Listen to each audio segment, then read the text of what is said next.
খালেদা জিয়া যখন ছিলেন তার শাসনামলে ক্রীড়াঙ্গন কতটা এগিয়ে ছিল। আমরা জানি যে তার সন্তান আরাফাত রহমান কোকো তিনি গেম ডেভেলপমেন্টের চেয়ারম্যান ছিলেন এবং যে সময়টাতে চেয়ারম্যান ছিলেন সে সময় আমরা যদি দেখি আদতে ক্রিকেটের উন্নয়নটা সব থেকে বেশি সে সময় হয়েছে। তিনি একজন কোচকে এনেছিলেন অস্ট্রেলিয়ান রিচার্ড ম্যাকিন্স, তিনি তাকে আনার পরে আমরা দেখেছি সাকিব, তামিম, মুশফিকদের কথা যদি বলি, তাসকিন, মুমিনুল, তারা পর্যন্ত বা তাদেরকে নার্চার করার ব্যাপারটা সেটা করেছিলেন এই কোচ। এবং অনেকেই এইটা এইচপি দল গঠন করা হয়েছিল, এইচপি টিম, সেটা নিয়ে অনেক কথা তখনকার সময় বলা হয়েছিল যে আলটিমেটলি এখান থেকে আউটকাম কী হবে, কিন্তু কোকো একা লড়াই করে গেছেন এবং সেটার আউটকাম এখনও পর্যন্ত বাংলাদেশ পাচ্ছে। এখনও পর্যন্ত আমরা আমাদের যখন হিস্ট্রি ঘাঁটি, পঞ্চপাণ্ডবের কথা বলি বা তাদের পারফরমেন্সের কথাই বলি, সব কিছু মিলিয়ে তার অবদান যদি আমরা একটু মনে করার চেষ্টা করি।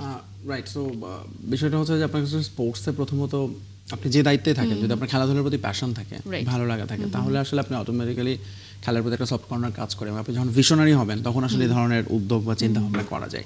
এবং সেটাই আমরা দেখেছি লাকিলি বাংলাদেশে মোটামুটি যখন যে সরকারি এসেছে কি হয়েছে, স্পোর্টস একটা সবসময় লাইমলাইটে থেকেছে বা আলোচনা জন্ম দিয়েছে। এখন খালেদা জিয়ার সময়ে যেটা হয়েছিল, বাংলাদেশের ফুটবলের সবচেয়ে বড় সাফল্য এসেছিল 2003, এবং তারপরে আমরা দেখেছি তার সন্তানদেরও স্পোর্টসের সঙ্গে যুক্ত হতে, তারেক রহমান, আরাফাত রহমান কোকো, তারা বিভিন্ন সময় আসলে স্পোর্টসের নানাভাবে তাদের অবদান রেখেছেন, প্রায়োরিটি লিস্টে এগিয়ে রেখেছেন এবং সেটা সুফল আপনি যেটা বলেন অবভিয়াসলি ক্রিকেটে পাচ্ছে।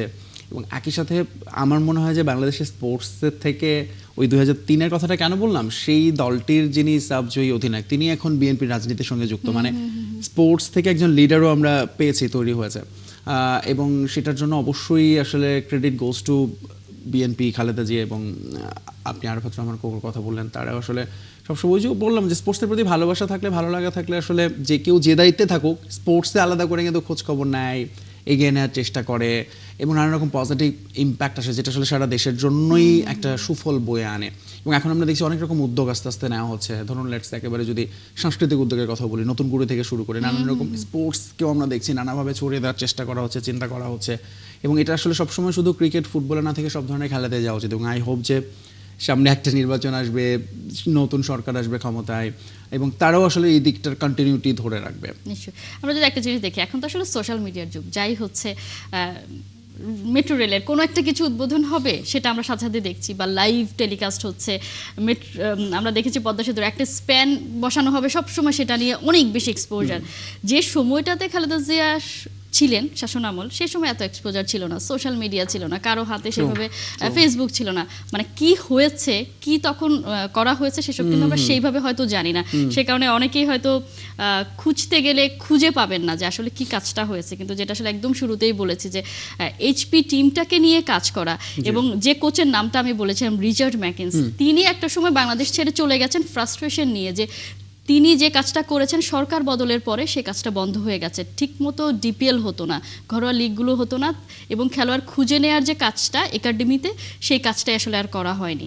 সে কারণে তিনি বলেছেন যে বাংলাদেশের অনেক বেশি সম্ভাবনা ছিল, কিন্তু যেহেতু আসলে খেলাগুলো রেগুলার হচ্ছে না, আমরা খেলোয়াড় যাদেরকে পেয়েছি সিনিয়রদেরকে নিয়েই কাজ করতে হয়েছিল।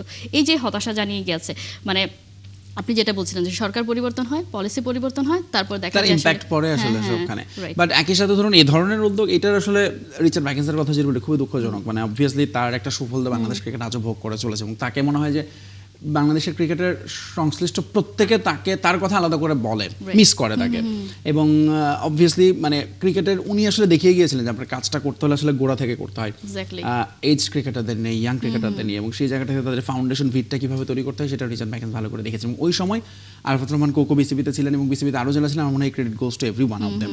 কারণ ওই সময় একটা বিনিয়োগ করা এবং এটা বিভাবে চিন্তা করা এবং সেটার যে রিটার্ন এতদিন ধরে বাংলাদেশ দল পাবে বা ক্রিকেটে আমরা পাবো, সেটা কিন্তু ওই সময় চিন্তা করাটাও একটা বিরাট বড়, আমি বলবো যে সাহসের ব্যাপার ছিল, সেটা করতে পেরেছিল বাংলাদেশ। সো অবভিয়াসলি সেটা সুফল আমরা পাচ্ছি।